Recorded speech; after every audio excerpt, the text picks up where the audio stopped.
Oh, hello, this is Tak Chung from Walk with Tak. Welcome to my YouTube channel. If you enjoyed this video, please like, subscribe, and share. Please feel free to write me at walkwithtak@gmail.com if you have any question regarding this video or any video that I have posted in the past. If you have any videos that you would like me to make, please let me know. I'm looking forward to hearing from you. Recently, a viewer came across a noodles. He called it a Taiwan noodles. It is a plain weak noodles, and he found it in a Chinese grocery store. He asked me, is this noodle good for making lo mein or chow mein? And I curious about it, so I went and bought some, and I decided to give it a try, and then I can make a video and to answer the question that he has. Now, the turn out this noodle is very similar to a spaghetti pasta noodles. It's probably somewhere between a regular pasta noodles and an angel hair noodles in terms of its thickness.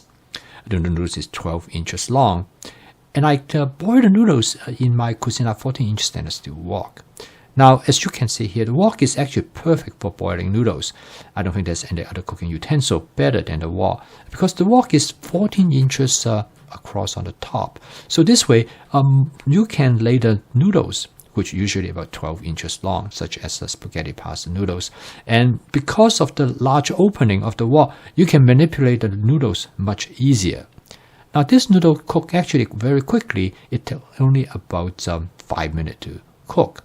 And then I transfer the noodles to a bowl of cold water, and this will stop the noodle from cooking. Now, I actually cook about a half package of these noodles. This noodles comes in a 4-pound package. I use 2 pounds. And this is about the size that can be handled by the 14-inch wok. And it works out very well. So I usually cook more noodles than I need for a meal because noodle actually has excellent shelf life. You can store noodles for up to 1 to 2 weeks. So you can use noodles after you cook it. I usually use it to cook a lo mein or a chow mein. For this particular meal, I use the noodles to make a lo mein. Now, 2 pounds of noodles actually are quite a bit of noodles. In here, I use probably about maybe half of the noodles that I have. So this is about 1 pound of noodles. As you can see that I put it in a large bowl, and it occupies most of the space. And then I cook a vegetable medley, which using gailan as the main vegetables, and I also cook some pork tenderloin. Now, the noodles that I have left behind, I store them in a plastic container. Now, the plastic container, in this case, each one is stored about 2 to 3 cups of noodles. Now, it turned out that I discovered this noodles that I have been stored in the refrigerator, not only that I can use it later for other chow mein or lo mein dish, but it is wonderful to use for a particular style of a noodle dish called pan-fried noodles. Now, this pan-fried noodles is really a wonderful noodle dish which my wife absolutely loves. This pan-fried noodle dish mainly popular in southern part of China, although now you can find them in other part of China as well. And it has a unique property which I'm going to show you how I'm going to cook them. Now, storing the noodles in the refrigerator is absolutely essential to make this chow mein. As you can see here, I cook it in my Cuisine 14-inch wok. The first thing I did is that I seasoned the wok with my spot seasoning method to make sure I have a non-stick cook surface. Now, frying noodles turn out to be quite challenging because noodle is like it's a carbohydrate that has a high tendency to stick and burn to the surface of the wok. So, in order to prevent the noodles from burning and stick to the surface of the wok, the secret is that you have to store the noodle in the refrigerator for at least 24, and it's better to be 48 hours. Then, when you pan fry the noodles in the wok, amazingly, they will not stick and burn at all, as you can see here. Now, of course, make sure you have enough oil, because the first thing I did when I add the noodles to the wok is that I make sure that I toss the noodles. So I coat the noodles as much as possible with oil. This will prevent the noodle from sticking. And you don't need to have a lot of oil, but just enough to coat it. And you don't have to have oil sitting at the bottom of the wok either. Now, however, if you notice that any of the noodles that have not been coated properly, you can always add a little bit more oil to it. Now, the pan-fried noodles is a very unusual dish. This is a dish that my wife absolutely enjoyed. This is probably one of her favorite noodle dish. And she discovered this noodle dish when we went to eat at a Cantonese restaurant in Chicago. And basically, it's just almost an instant love for this noodle dish.